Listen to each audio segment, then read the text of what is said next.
জীবন কুত্তাময়, জীবন মজার। এটাকে ছাগলের খামার ছিল, এখন কুকুরের খামার হয়ে গেছে।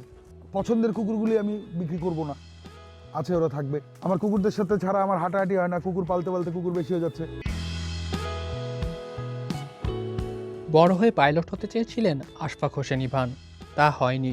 কাজ করেছেন দেশের একাধিক বড় প্রতিষ্ঠানে, পাশাপাশি চলছিল নিজের ব্যক্তিগত ব্যবসা। হঠাৎ অসুস্থতার কারণে একসময় থমকে যেতে হয়, তবুও দমে যাননি তিনি। চাকুরি ছেড়ে গড়ে তোলেন খামার। তিনি এখন গরু, ছাগল, হাঁস, মুরগির পাশাপাশি বিশেষ প্রজাতির কুকুরও লালন পালন করেন।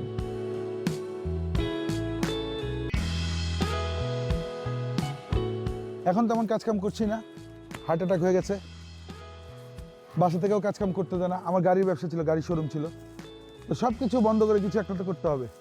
আমার কুকুরদের সাথে ছাড়া আমার হাঁটাহাঁটি হয় না, কুকুর পালতে পালতে কুকুর বেশি হয়ে যাচ্ছে। এইখানে এসে আমার হাঁটাহাঁটি হচ্ছে। পছন্দের কুকুরগুলি আমি বিক্রি করব না, আছে ওরা থাকবে। ওদেরকে আমি বিভিন্ন দেশ থেকে কালেক্ট করেছি। তো এই চিন্তা করে হচ্ছে বড় পরিসরে জায়গা নেয়া। এটাকে ছাগলের খামার ছিল, এখন কুকুরের খামার হয়ে গেছে।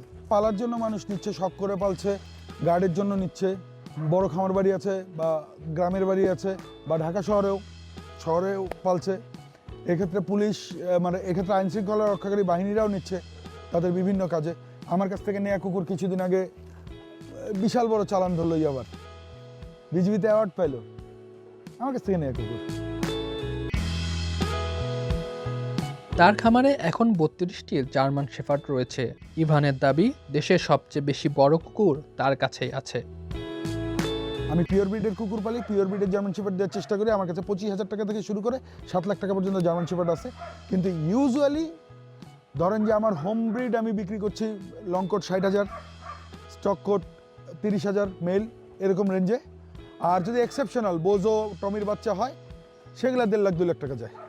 ধরেন যে 50,000 60,000 টাকা দিয়ে কুকুর কেনা সোজা, কিন্তু এর পিছনে প্রতি মাসে 6 থেকে 8,000 টাকা খরচ করা এক একটা কুকুরের পিছনে, এটা কিন্তু সোজা বিষয় না। যার কারণে আমি ব্যক্তিগতভাবে, অনেকে ফোন দেয় আমাকে, ভাই আমি স্টুডেন্ট, আমি তাদের কাছে কুকুর বিক্রি করি না।